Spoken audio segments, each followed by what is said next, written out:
ಓಂ ಶ್ರೀ ಗಣೇಶಾಯ ನಮಃ. ಓಂ ಶ್ರೀ ಗುರುಭ್ಯೋ ನಮಃ. ಕಾರ್ತಿಕ ಪುರಾಣ ಅಧ್ಯಾಯ 31.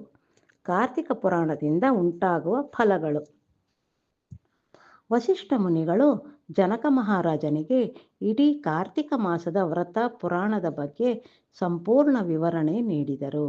ಜನಕ ಅತ್ಯಂತ ಹರ್ಷಚಿತ್ತನಾದನು. ಹಾಗೆಯೇ ಸೂತ ಪುರಾಣಿಕರು ಶೌನಕಾದಿ ಮುನಿಗಳಿಗೂ ಈ ವ್ರತದ ಮಹಿಮೆ ಮತ್ತು ಮಹತ್ವ ತಿಳಿಸಲಾಯಿತು.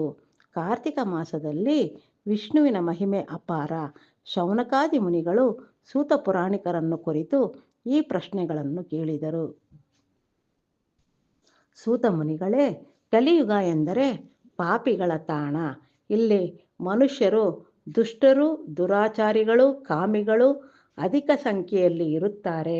ಅವರು ಸದಾಕಾಲ ಲೋಲುಪತೆ, ಕಾಮ, ಕ್ರೀಡೆ, ದುರಾಚಾರದ ಹಣ, ಸ್ವಾರ್ಥ, ಪರನಿಂದನೆ, ಹೆಣ್ಣಿನ ಲೋಲುಪತೆ, ಅರಿಷಡ್ವರ್ಗಗಳಲ್ಲಿ ಮುಳುಗಿ ತೇಲುತ್ತಾರೆ. ಇಂತಹ ಮಾನವರಿಗೆ ಮುಕ್ತಿ ಪಥ ಹೇಗೆ ಲಭಿಸುತ್ತದೆ? ಮನುಷ್ಯ ಜನ್ಮ ಪಾಪಗಳ ಕೂಪ.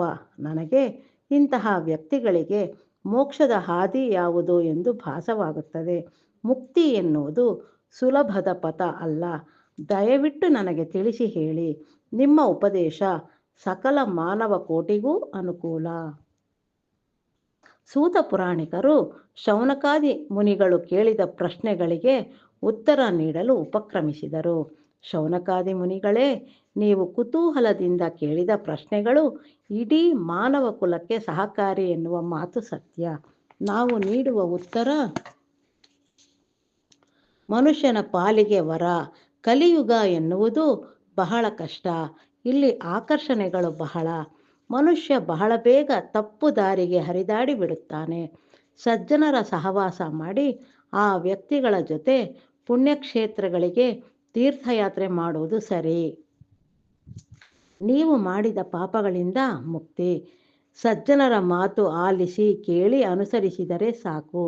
ಎಲ್ಲ ರೀತಿಯ ಫಲಗಳು ದೊರಕುತ್ತವೆ. ಪ್ರತಿನಿತ್ಯ ಕರ್ಮಗಳನ್ನು ಅನುಸರಿಸಿದರೆ ಸಾಕು. ಜಪ, ತಪ, ಪೂಜೆ, ಪುನಸ್ಕಾರಗಳನ್ನು ಆಚರಣೆ ಮಾಡಿ.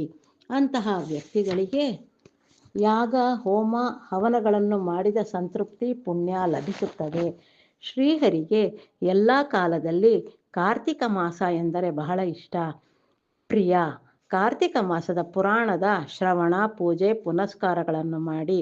ಆಗ ನೀವು ನರಕದಿಂದ ದೂರವಾಗಿ ಮುಕ್ತಿ ಪಡೆದು ವೈಕುಂಠವಾಸಿ ಆಗಬಹುದು. ಕಾರ್ತಿಕ ಮಾಸದ ವ್ರತದ ಆಚರಣೆ ಮಾಡುವ ವ್ಯಕ್ತಿಗೆ ಪುನರ್ಜನ್ಮ ಇರುವುದಿಲ್ಲ. ಅವನು ಶ್ರೀಹರಿಯ ಪಾದಗಳ ಬಳಿ ನೆಲೆಸುತ್ತಾನೆ. ಕಾರ್ತಿಕ ಮಾಸ ಎಂದರೆ ಪವಿತ್ರ. ಶ್ರೀಹರಿ ಮತ್ತು ಹರ ಎರಡೂ ದೇವತೆಗಳ ಆರಾಧನೆ ಬಹಳ ಮುಖ್ಯ. ಇಡೀ ತಿಂಗಳು ಕಾರ್ತಿಕ ಮಾಸದ ವ್ರತ ಮಾಡಬೇಕು. ಬ್ರಾಹ್ಮಣರಿಗೆ ಭೋಜನ, ದಾನ, ಧರ್ಮ ನೀಡಬೇಕು. ವಸ್ತ್ರದಾನ, ತಾಂಬೂಲ ದಾನ, ದೀಪಾರಾಧನೆ ಮಾಡಿ.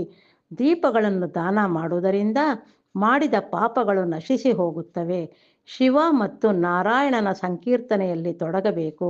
ಇಡೀ ಕಾರ್ತಿಕ ಮಾಸ ಅತ್ಯಂತ ಪವಿತ್ರ, ಪರಮ ಪಾವನ.